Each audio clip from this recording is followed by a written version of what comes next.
साधु संतों की जय मंगलम जय राम।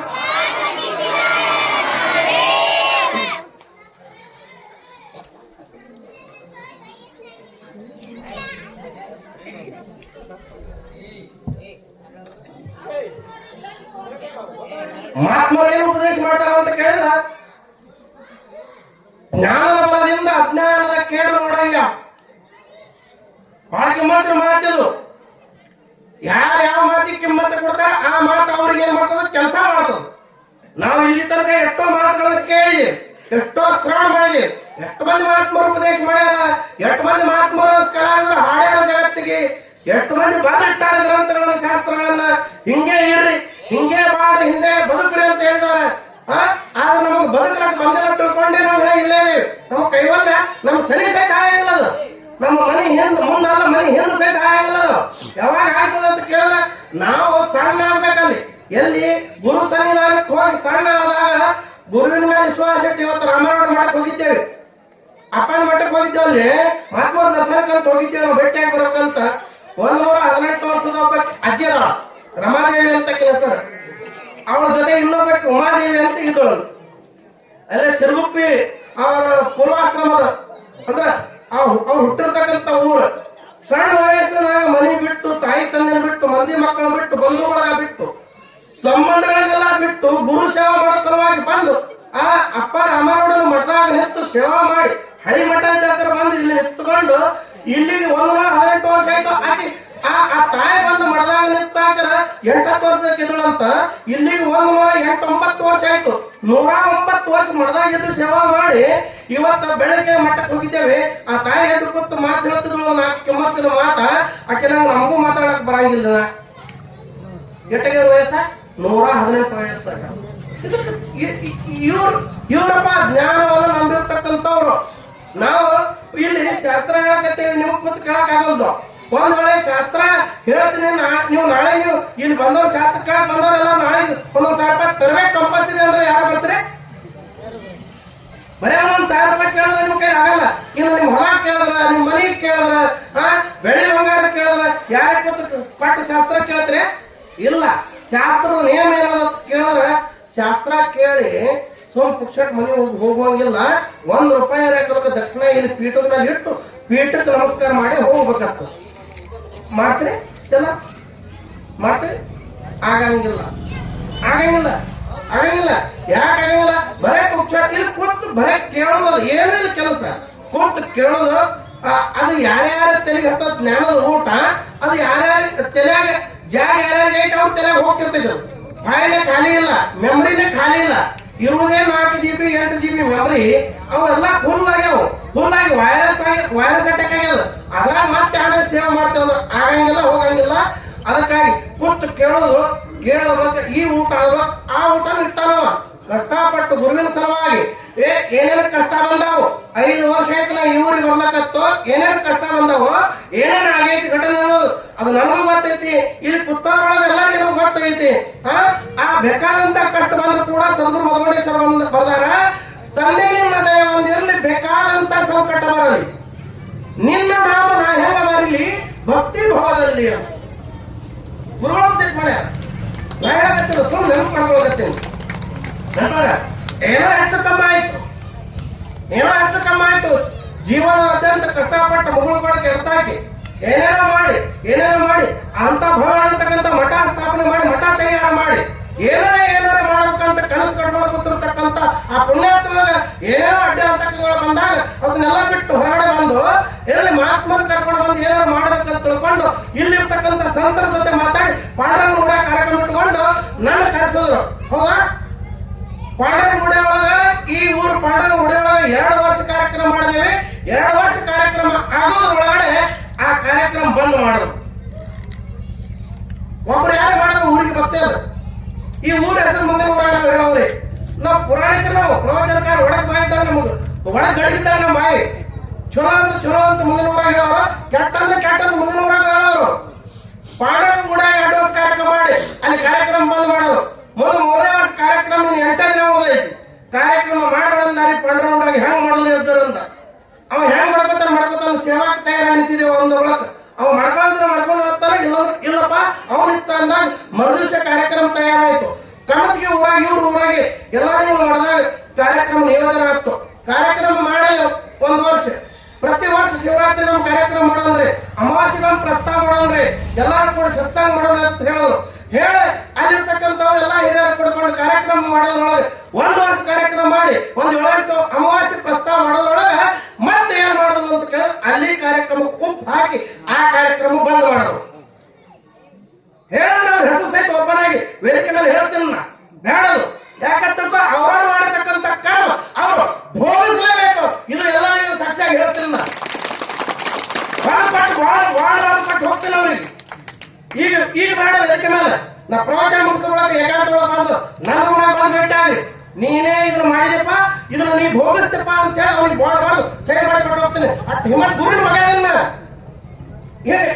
ಅಲ್ಲಿ ಹುಟ್ಟಿದವ ಹಾದಿಮೇಲೆ ಹುಟ್ಟಿದವಲ್ಲ, ಗುರುವಿನ ಗರಡಿನ ಮನೆಯೊಳಗೆ ಗುರು ಪುತ್ರ ಆಗಿ ಗುರುವಿನ ಮನೆಯೊಳಗೆ ಹುಟ್ಟಿದವ. ನಾವು ಒಂದು ಮಾತು ಹೇಳ್ತೀನಿ, ಕಮತ್ ಊರಾಗ ಕಾರ್ಯಕ್ರಮ ಕ್ಯಾನ್ಸಲ್ ಯಾವಾಗ ಕ್ಯಾನ್ಸಲ್ ಆಯ್ತು? ಹೋದ ವರ್ಷ ಕಾರ್ಯಕ್ರಮ ಚಾಲೂ ಆಗೋದಿತ್ತು, ಇನ್ನು 2 ದಿನ ಕಾರ್ಯಕ್ರಮ ಚಾಲೂ ಆಗೋದಿತ್ತು, ಕಾರ್ಯಕ್ರಮ ಕ್ಯಾನ್ಸಲ್ ಆಗಿ ಇಲ್ಲೇ ಕಾರ್ಯಕ್ರಮ ಇದೇ ಮಾಡಿದಾಗೆ ಮಾಡೋದು ತಿಳ್ಕೊಂಡು ಮಾಡೋದು ಎಲ್ಲರೂ ಕೂಡ ಮಾತಾಡಿ ಪತ್ರಿಕಾ ಪ್ರಿಂಟ್ ಆಗಿ ಆ ಮಠಕ್ಕೆ ಬಣ್ಣ ಹಚ್ಚು ಮುಂದೆ ಹರಕತ್ ಮಾಡಿ ಅದಕ್ಕೆ ತಕರಾರು ಮಾಡಿ ಬಂದಿಟ್ಟ ಕಾರ್ಯಕ್ರಮ ಪತ್ರಿಕಾ ಪ್ರಿಂಟ್ ಮಾಡಿ ಎಲ್ಲ ಕಡೆ ಪಟ್ಟು ಒಳಗೆ ಕಾರ್ಯಕ್ರಮ ಬಂದ ಹೋದ್ರು. ಹಾಗೆ ಗೊತ್ತೈತಿ ಇಲ್ಲಿ ಗುರು ಇದೆ ಅದು ಬಂದ ಆದೊಳಗ ಇನ್ನು ಎಲ್ಲಾ ಕಡೆ ಬೇಡ ಅಂದ್ರೊಳಗ ಮನೆ ಒಂದು ಕಾರ್ಯಕ್ರಮ ಹಚ್ಚಲಕ್ಕ ಏನ್ ಅಂಜಿಕೆ ಐತಿ? ಭಗವಂತನ ನಾಮಸ್ಮರಣೆ ಮಾಡಾಕ ಏನಿದ್ರು ಮಾಡೋದೈತಿ. ಮನೆಯೊಳಗಿರ್ತಕ್ಕಂಥ ನೀ ಶರಣ ನಿನ್ನ ಮನೆಯಾಗ ಯಾಕೆ ಮಾಡಬಾರ್ದಪ್ಪ? ಕಲ್ಯಾಣದಾಗ ಬಸವಣ್ಣ ಜಗತ್ತಿನ ಜನರೆಲ್ಲ ಕರ್ಕೊಂಡು ಇಲ್ಲಿ ಕೇಳಿ ಮಾದಾರ ಚೆನ್ನೈನ ಕರ್ಕೊಂಡು, ಸಮಾರ ಹರಳೈನ ಕರ್ಕೊಂಡು, ಹೂಗಾರ ಮಾದೈನ ಕರ್ಕೊಂಡು, ಢೋರ ಕಕ್ಕೈನ ಕರ್ಕೊಂಡು, ಅಂಬಿಗರ ಚೌಡೈನ ಕರ್ಕೊಂಡು, ನೂಲಿಯ ಚಂದೈನ ಕರ್ಕೊಂಡು, 12 ಪಗಡಿ ಜಾತಿಯವ್ರನ್ನೆಲ್ಲ ಹಡಪದ ಅಪ್ಪಯ್ಯನ ಕರ್ಕೊಂಡು ಬಸವಣ್ಣ ಏನ್ ಮಾಡೋದು ಅಂತ ಕೇಳಿದ್ರೆ ತನ್ನ ಮನೆಯನ್ನೇ ಮಹಾಮನೆಯನ್ನಾಗಿ ಮಾಡಿದ ನಾಚಿಕೆ ಬರೋ ಜನ್ಮಕ್ಕ. ಇದೇ ವರ್ಷ ಕಾರ್ಯಕ್ರಮಕ್ಕ ನಮ್ಮ ಜಿಲ್ಲಾಧ್ಯಕ್ಷ ಆಗಿರ್ತಕ್ಕಂಥ ಡಿ.ವಿ. ಸಿದ್ದಾಪುರ ಫೋನ್ ಮಾಡಿ ಹೇಳ್ತಾರಂತ, ಹೊಲೆಯವ್ರ ಮಾತ್ರ ಕರ್ಕೊಂಡು ರಂಗಪ್ಪ ಕಾರ್ಯಕ್ರಮ ಮಾಡ್ತಾನಂತ ಹೇಳ್ತಾರಂತ. ನಾಚಿಕೆ ಬರ್ಬೇಕು. ಹೊಲೆಯವ್ರ ಮಾತ್ರ ಅಂತ ಜಾತಿ ಅಂತ ಮಾತಾಡಕ್ಕೆ ನಿಮಗೆ ಲಾಯ್ಕ ಐತೋ? ಇನ್ನೂ ಇವತ್ತಿನ ಆಧುನಿಕ ದಿನದೊಳಗ ಸಂವಿಧಾನ ಬಾಬಾ ಸಾಹೇಬ್ ಅಂಬೇಡ್ಕರ್ ನಮ್ಗೆ ಕೊಟ್ಟಾರ. ನಿಮಗ್ ಗೊತ್ತೈತರು ಜಾತಿ ಎತ್ತಿ ಮಾತಾಡೋರಿಗೆ ನಾಳಾಯ್ತರಿಗೆ ಎಲ್ಲರೂ ಒಂದೇ ತಿಳ್ಕೊರಿ. ಮೊದಲ ನಾ ಹೇಳಬೇಕಾಗಿರ್ತಕ್ಕಂಥದ್ದು ಏನೂ ಇಲ್ಲ, ತಗೊಂಡು ಹೋಗೋದು ಯಾರೂ ಇಲ್ಲ. ಇವತ್ತು ಪುರಾಣದವ್ ನಾನು ಒಯ್ಯಂಗಿಲ್ಲ, ಇವತ್ತು ಪುರಾಣದ ಅವನು ಒಯ್ಯಂಗಿಲ್ಲ, ಭಜನೆ ಮಾಡೋರು ಅವರು ಒಯ್ಯಂಗಿಲ್ಲ, ಕೂತು ಕೇಳೋರು ನೀವು ಒಯ್ಯಂಗಿಲ್ಲ. ಒಯ್ದು ಒಂದೇ ಬರೀ ಒಂದು ಚಲೋ ಒಂದು ಕೆಟ್ಟ. ಆ ಜಾತಿ ಈ ಜಾತಿ ಇಲ್ಲ, ಎಲ್ಲಾ ಮೈಯಾಗ ಒಂದೇ ಹರದ ಎಲ್ಲಾರು ಕೂಡಿ ಎಲ್ಲಾರು ಒಂದಾಗಿ ಬಾಳ ಬದುಕೋದೈತಿ. ಆ ಜಾತಿಯವರು ಈ ಜಾತಿಯವರು ಅಂತಂದ್ರೆ ಅದು ಅಲ್ಲ ಧರ್ಮ. ಬರಿಯಾರ ಮಾದ್ರು ಅಲ್ಲಕ್ಕೆ ನಮಗ್ ಪರ್ಮಿಷನ್ ಇಲ್ಲದ. ಮುಂದಿನ ಜನ್ಮದಾಗ ನಾವು ಎಲ್ಲಿ ಯಾವ ಮನ್ಯಾಗ ಹುಡ್ತೇವ್, ಯಾವ ಧರ್ಮದಾಗ ಹುಡ್ತೇವ್, ಯಾವ ಜಾತಿಯಾಗ ಹುಡ್ತೇವ್ ಗೊತ್ತೈತೆ ಇಲ್ಲ. ಬಸವಣ್ಣವರು 770 ಮಂದಿನ ಒಂದೇ ಒಳಗೆ ಕರ್ಕೊಂಡು, ಒಂದೇ ಕಟ್ಲ ಕರ್ಕೊಂಡು ಹೋಗ್ರು, ಒಂದೇ ಮನ್ಯಾಗ ಕರ್ಕೊಂಡು ಹೋಗಿ ಒಂದೇ ಮನ್ಯಾಗ ಅನುಭವ ಮಾಡ್ಕೊಂಡು ಹೆಸರು ಇಟ್ಟು ಎಲ್ಲಾರನ್ನ ದೇವರ ಮಾಡಿ ಅವತ್ತೇ ಸಮಾನತೆಯ ತತ್ವವನ್ನು ಸಾರಿ ಸಂಸತ್ ಮೊಟ್ಟ ಮೊದಲಿಗೆ ವಿಶ್ವದ ಮೊದಲನೇ ಸಂಸತ್ ಪಾರ್ಲಿಮೆಂಟ್ ಯಾವ್ದಂತ ಕೇಳಿದ್ರೆ ಅದು ಬಸವ ಕಲ್ಯಾಣ, ಅದು ಬಸವ ತಂದೆಯ ಮಹಾಮನೆ. ಇದನ್ನು ನಾವು ತಿಳ್ಕೋಬೇಕು. ಕಾಯಕ ಮಾಡಿ ದಾಸೋಹ ಮಾಡಿ ಎಲ್ಲಾರು ಇಲ್ಲಿ ಕೂತಾರು ಒಂದೇ. ನಾವು ಒಟ್ಟ ಯಾವುದು ಆ ಸತ್ಸಂಗಕ್ಕ ಮತ್ತು ಧರ್ಮ ಕಾರ್ಯಕ್ಕ ಅಥವಾ ಜಾತಿಗೆ ಮಲ್ಲವನ್ನು ಮಾಡಲಿ, ಎಲ್ಲಾರಿಗ ಮಾಡಲಿ, ಪಾಂಡುರಂಗನ ಮಾಡಲಿ, ಮಹಾದೇವನ ಮಾಡಲಿ, ಶಿವರಾತ್ರಿ ಮಾಡಲಿ, ಶ್ರಾವಣ ಮಾಡಲಿ, ನವರಾತ್ರಿ ಮಾಡಲಿ, ಯಾವಾಗ ಕೊಡಲಾಕ ಕಾರ್ಯಕ್ರಮ ಧರ್ಮ ಕಾರ್ಯ ಮಾಡುವಾಗ ಇಲೆಕ್ಷನ್ ಅಲ್ಲ, ಪಾರ್ಟಿ ಅಲ್ಲ, ಅಥವಾ ನಮ್ಮ ಜಾತಿ ಅಲ್ಲ, ನಮ್ಮ ಸ್ಥಾನಮಾನಗಳಿರ್ತಾವಲ್ಲ, ದೊಡ್ಡವರು ಸಣ್ಣವರು ಶ್ರೀಮಂತರು ಬಡವರು ಸಹಿತ ಏನಿಲ್ಲ, ಎಲ್ಲಾರು ಕೂಡಿ ಏಕೋಭಾವದಿಂದ ಮಾಡಿದಾಗ ಮಾತ್ರ ಒಟ್ಟ ಊರಿ ಒಳ್ಳೇದಾಗುವುದು. ಇವತ್ತು ರಂಗಪ್ಪನ ಮನೆ ಮುಂದೆ ಕಾರ್ಯಕ್ರಮ ನಡೆದಿರ್ಬೇಕಾದ್ರೆ ಒಂದು ಮಾತು ಹೇಳ್ತೀನಿ, ಧರ್ಮ ಸಾಕ್ಷಿಯಾಗಿ ಪುಣ್ಯಾತ್ಮರೇ, ಈ ಮಾಡತಕ್ಕಂತ ಪುಣ್ಯದ ಕಾರ್ಯ ಈ ಧರ್ಮ ಏನ್ ಮಾಡ್ತದೆ ಅಂತ ಕೇಳಿದ್ರೆ ಇಡೀ ಬೆಲಕಟ್ಟಿ ಗ್ರಾಮದ ಎಲ್ಲರಿಗೆ ದೀಪದ ಮನೆ ಎಲ್ಲರಿಗೂ ರಕ್ಷಣೆ ಮಾಡ್ತಿದ್ದರು. ಇದು ಅವನು ಒಬ್ಬನಿಗೆ ಅಲ್ಲ, ಇಲ್ಲಿ ಕೂತ ಕೇಳೋರಿಗೆ ಅಷ್ಟೇ ಅಲ್ಲ, ಎಲ್ಲರಿಗೆ ರಕ್ಷಣೆ ಮಾಡ್ತದೆ. ಬಹಳ ಪವಿತ್ರವಾಗಿರ್ತಕ್ಕಂಥ ಕಾರ್ಯಕ್ರಮ, ವಿಷಯ ಗಂಭೀರವಾಗಿರ್ತಕ್ಕಂಥ ವಿಷಯ. ನಾವು ಅದು ಏನು ರೇಷ್ಮೆ ಹುಳ ಹೆಂಗೆ ಸುತ್ತಿರಲ್ಲ, ಆ ಸುತ್ತಕೊಂಡು ಗೂಡು ಕಟ್ಟಿ ಒಳಗಡೆ ಹೋಗಿ ಅಲ್ಲೇ ಏನ್ ಮಾಡಿದ ತನ್ನ ಜೀವವನ್ನು ಬಿಟ್ಟ ಹೊರಗೆ ಬರಾಕಾಗಿಲ್ಲ. ಹಂಗ ನಮಗೂ ಹಂಗ ನಡೆದೈತಿ. ಹೊಲ ಮನಿ ಸಂಸಾರ ಪ್ರಪಂಚ ಬೆಳ್ಳಿ ಬಂಗಾರ ರೊಕ್ಕ ರೂಪಾಯಿ ಅನೇಕ ಅದಾವ. ಇವಕ್ಕೆ ಏನಂತಾರ ಅಂತ ಕೇಳಿದ್ರ ಇವಕ್ಕೆ ಏನಂತಾರ ವಿಷಯಗಳಂತ ಕರೀತಾರೆ. ವಿಷಯ ಇದ್ರೊಳಗಿಂದ ನಾವು ಹೊರಗೆ ಬಂದಾಗ ಮಾತ್ರ ಜ್ಞಾನ ಆಗ್ತದ. ಹೊರಗೆ ಬಂದಾಗ ಕರ್ಕೊಂಡು ಬರೋರು ಯಾರಿ? ಗುರುಗಳ ಗುರು ಸನ್ನಿಧಾನಕ್ಕೆ ಹೋಗ್ಬೇಕು. ನೀವು ಗುರು ಸನ್ನಿಧಾನಕ್ಕೆ ಹೋಗಿ ಗುರು ಸೇವಾ ಮಾಡಿದಾಗ ಆ ಅಂತಃಕರಣ ರೂಪಾಯಿ ಗುರು ಸೇವಾ ಮಾಡಿದಾಗ ಗುರುನಾಥ್ ಒಲಿತಾನೋ ಇಲ್ಲೋ ಗೊತ್ತಿಲ್ಲ. ಗುರು ಒಲಿಬೇಕಾದ್ರೆ ಹಂಗೆ ಒಲೆಯಂಗಿಲ್ಲ. ಚಂದಗೆ ಕಾಯ ವಾಚ ಮನಸ ಅಂತ ತ್ರಿಕರಣಗಳವ. ತ್ರಿಕರಣ ಪೂರ್ವಕವಾಗಿ ನಾವು ಏನ್ ಮಾಡ್ಬೇಕಾಗ್ತದೆ? ಗುರು ಸೇವಾ ಮಾಡ್ಬೇಕಾಗ್ತದೆ. ಅವಾಗ ಗುರುನಾಥ ನಮ್ಗೆ ಆಶೀರ್ವಾದ ಮಾಡ್ತಾನೋ ಇಲ್ಲ, ಅವನಿಗೆ ಬಿಟ್ಟಿದ್ದೋ ನಾವು ಮಾಡುವಂತ ಭಾವ ನಿಸ್ವಾರ್ಥ ಭಾವ ಇಟ್ಕೊಂಡು ಸೇವಾ ಮಾಡೋದು. ಅವಾಗ ಗುರು ಪ್ರಸನ್ನ ಆಗ್ತಾನೆ. ಕರ್ಮ ಅಂತ ಏನಿದು ನಮಗೊಂದು ಬಲಿ ಬಿದ್ದೋದಲ್ಲ, ಕರ್ಮದ ಬಲಿ ಇದು ಕತ್ತರಿಸಿ ನಮ್ಗೆ ಹೊರಗೆ ಕರ್ಕೊಂಡು ಬರ್ತಾನೆ. ಈ ಕರ್ಮದ ಬಲಿ ಕತ್ತರಿಸಿದಾಗನ್ನ ಮೋಕ್ಷ ಆಗ್ತದೆ, ಕೈವಲ್ಯ ಆಗ್ತದೆ.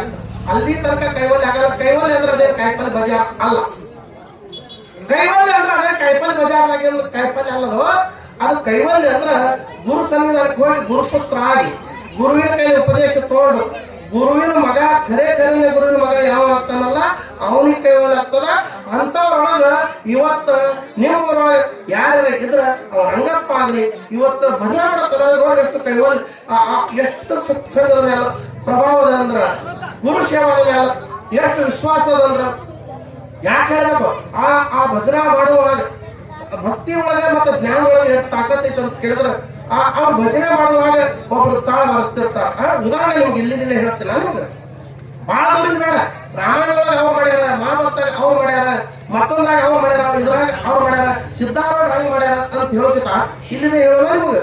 ಭಜನಾ ಕಲಾವಿದರು ಭಜನಾ ಮಾಡ್ತಿರ್ತಾರ. ಒಬ್ರು ತಾಳ ಬಾರಿಸ್ತಿರ್ತಾರ, ಒಬ್ರು ದಿಮಣಿ ಬಾರಿಸ್ತಿರ್ತಾರ, ಒಬ್ರು ಪೇಟೆ ಬಾರಿಸ್ತಿರ್ತಾರ, ಒಬ್ರು ಮುಂದೆ ಹಾಡಿಸ್ತಿರ್ತಾರ, ಒಬ್ರು ಹಿಂದೆ ಹಾಡಿಸ್ತಿರ್ತಾರ. ನೋಡ್ರಿ ಅವ್ರೊಳಗ ತನ್ಮಯಾಗಿ ಆ ಸಂಗೀತದ ಕೂಡ ಹೊಂದಾಣಿಕೆ ಆಗಿ ಆ ಸಂಗೀತ ಅವ ಹೆಂಗ ಪೇಟೆ ಬರುತ್ತಾನ, ಅವ ಹೆಂಗ ತಾಳ ಬರುತ್ತಾನ, ಇವ ಹೆಂಗ ದುಮಡಿ ಬರುತ್ತಾನ, ಹಂಗ ಅವ ಮುಮ್ಮೇಳ ಮಾಡ್ತಿರ್ತಾನ.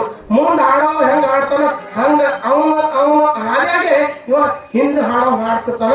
ಅವಾಗ ಅದೆಲ್ಲ ಕೂಡೊಂದು ಸಂಗೀತದ ಒಂದು ಸಾಗರ ಆಗ್ತದ. ಆ ಸಾಗರದೊಳಗೆ ತೇಲಾಡಿದಾಗ ಅವ್ರಿಗೆ ಕೈವಲ್ಯ ಆಗಿದೆ. ಮತ್ತಿನ್ನೆಲ್ಲ ಕೈವಲ್ಯ ಹುಡುಕಾಡೋದು ನೀವು ಆದ್ಮೇಲೆ ಇಲ್ಲ. ಕೈವಲ್ಯ ಇದೆ. ನಿಮ್ಗೆಲ್ಲ ಹೇಳಿದ್ರೆ ತಾಯಿ ಮನೆಯೊಳಗೆ ತನ್ನ ಹಕ್ಕಿಗೆ ಮತ್ತು ತುಳಸಿಗಳನ್ನು ಬಿಟ್ಟು ತನ್ನ ಊಟ ನೇರಡಿಕೆ ಎಲ್ಲ ಬಿಟ್ಟು ಮಕ್ಕಳನ್ನು ಆಲೇನ್ ಮಾಡ್ತಿರ್ತಾಳ. ಅಡಿಗೆ ಮಾಡ್ಯಾಳ, ಮುಂಜಾನೆ ಹಿಡಿದು ಮನ್ಯಾಗ ಕೆಲಸ ಮಾಡಿ ಸಾಕಷ್ಟಕ್ಕಿಗೆ ಏನಾಗ್ಯದ? ಆಯಾಸ ಆಗ್ಯದ. ಮಲ್ಕೊಂಡ ತಾಯಿ